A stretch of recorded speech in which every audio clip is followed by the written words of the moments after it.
तोता और मैना की कहानी। एक बगीचे में आम के दो पेड़ थे।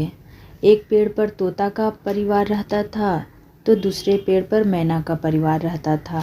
तोता और मैना एक दूसरे की मदद के लिए हमेशा तत्पर रहते थे। जब आम का मौसम रहता था तो उस समय दोनों परिवार को भोजन की कोई कमी नहीं रहती। दोनों पेड़ आम से लदे रहते थे। तोता और मैना के परिवार के सदस्य रोज पेट भर आम खाते।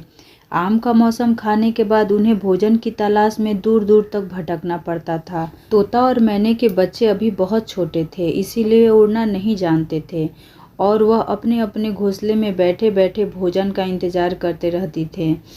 यदि भोजन लेकर पहला तोता बगीचे में पहुंच जाता तो वह अपने बच्चों के साथ साथ मैना के बच्चों को भी भोजन खिला देता था। यदि पहले मैना बगीचे में लौट आती तो वह भी अपने बच्चों के साथ साथ तोते के बच्चों को भी खाना खिला देती थी।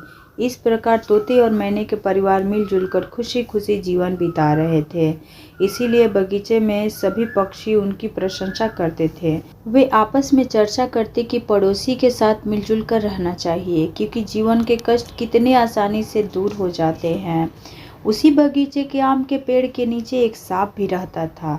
वह तोता और मैने की मित्रता से जलता था। वह जब भी तोता और मैने के छोटे छोटे बच्चों को देखता तो मुंह में पानी भर आता था। सांप उनके बच्चों का शिकार करना चाहता था, लेकिन उसे सही अवसर नहीं मिल पा रहा था।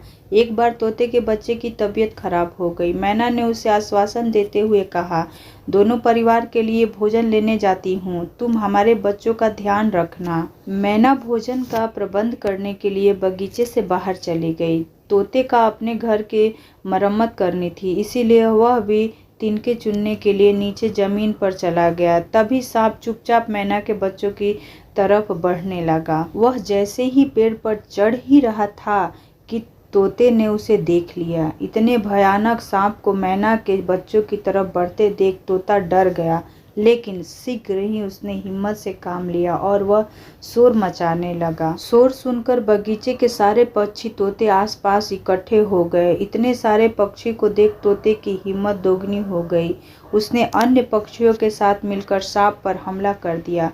सांप को अपनी प्राण संकट में दिखाई देने लगा, इसीलिए वह जल्दी जल्दी पेड़ से नीचे उतरा और अपनी जान बचाकर भाग गया। कुछ समय बाद जब मैना भोजन लेकर वापस लौटी तो उसे सांप के खतरनाक इरादे का पता चल गया। मैना ने तोते को धन्यवाद देते हुए कहा, एक अच्छा पड़ोसी होना बहुत ज़रूरी है, क्योंकि वह हमें हर संकट से बचाता है। तोता और मैना की कहानी से आपको थोड़ी सी भी प्रेरणा मिली होगी तो कमेंट बॉक्स में अवश्य लिखिए और इस कहानी को लोगों तक शेयर करके हमारी मदद करें। धन्यवाद।